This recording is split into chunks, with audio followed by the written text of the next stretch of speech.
மக்களுக்கு நிம்மதியான நல்லாட்சியை வழங்கும் வரை நான் ஓய போறதில்ல அப்படின்னு தெரிவித்துள்ள அதிமுக பொதுச் செயலாளர் எடப்பாடி பழனிசாமி வானளாவிய வெற்றி பெற்ற தன்னோட எழுச்சி பயணம் தொடரும்னு அறிவிச்சிருக்காரு. இது குறித்து அவர் வெளியிட்டுள்ள அறிக்கையில மக்களை காப்போம் தமிழகத்தை மீட்போம் அப்படிங்கிற தன்னோட எழுச்சி பயணம் பொதுமக்களோட பேராதரவோட வெற்றிகரமா போயிட்டு இருக்கு அப்படின்னு சொல்லியிருக்காரு.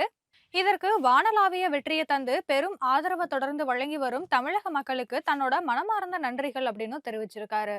இதுவரைக்கும் 46 சட்டமன்ற தொகுதிகளுக்கு போயிட்டு பொதுமக்களை நேரடியா சந்தித்து அவர்களோட குறைகளை கேட்டறிந்ததாகவும் அவர்களோட எதிர்பார்ப்புகளை நிவர்த்தி செய்வேன் அப்படின்னு அவர் உறுதியளிச்சிருக்காரு.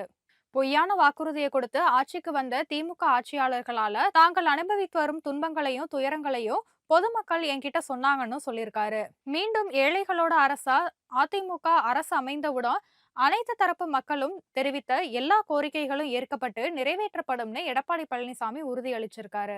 ஆட்சி அதிகாரம் பெருசுல்ல, மக்களுக்காக பணி செய்யும் மக்களாட்சி வழங்குவதுதான் அதிமுக அரசோட நோக்கம்னு தெரிவிச்சிருக்காரு. சொன்னதை செய்யாத மற்றும் கொடுத்த வாக்குறுதிகளை நிறைவேற்றாத திமுக அரசுக்கு முற்றுப்புள்ளி வைப்போம் அப்படின்னும், திமுகவோட ஆட்சியை வீட்டுக்கு அனுப்புற வரைக்கும் வானளாவிய வெற்றி பெற்ற தன்னோட எழுச்சி பயணம் தொடரும் அப்படின்னும், தமிழக மக்களுக்கு நிம்மதியான நல்லாட்சியை வழங்குற வரைக்கும் நான் ஓய போறதே இல்லைன்னு எடப்பாடி பழனிசாமி தெரிவிச்சிருக்காரு.